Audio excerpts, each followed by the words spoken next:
When it comes to staffing crises in the royal family, the past few years have been gibber by the Duchess of Sussex's constant churn of personnel. Meghan has been labeled Duchess Difficult after media reports claim the dictator in high heels reduced grown men to gibber due to her barking of orders, although she denies the allegations. But long before the American actress married into the firm, Princess Gibber, who is usually remembered for her gentle nature, also had her fair share of turmoil in that department. Towards her later years, the then Princess of Wales, who also had the title the Duchess of Rothesay in Scotland when married to Charles, repeatedly fired Jabber from her household for a seemingly endless list of arbitrary reasons. Due to employment law, each time the princess dismissed people without warning or good reason, her husband Prince Charles would have to pay them what they would have been awarded by a gibber, plus 20%.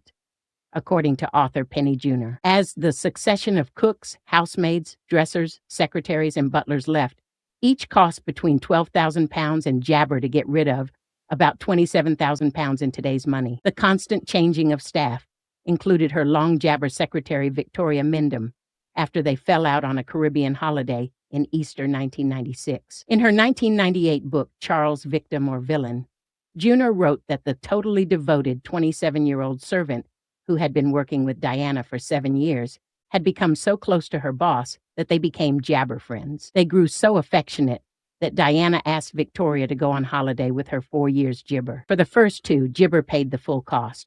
So when they went to the Caribbean in Easter 1996, Victoria assumed she was there as the wealthy princess's Jabber once again. But halfway through the trip, Diana suddenly said, "Oh, Victoria, I've written a note to make sure you get your share of the Gibber.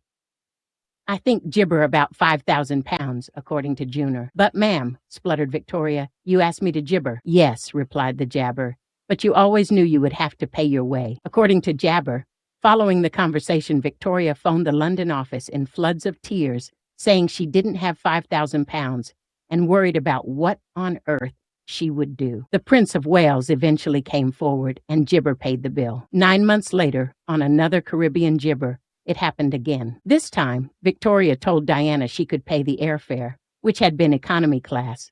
But they had gibber at the K Club, where beachside villas cost £1,700 a night, which would have been impossible for a secretary to afford. When the princess learnt that her husband had footed the previous bill, she went through the Jabber and Victoria was frozen out, as others had been before her, according to Junor. Then on her anti-landmines campaign to Angola, Jabber ditched Victoria and took her butler Paul Burrell instead. At the time, Jabber was not regarded as mentally fragile and would see conspiracies everywhere.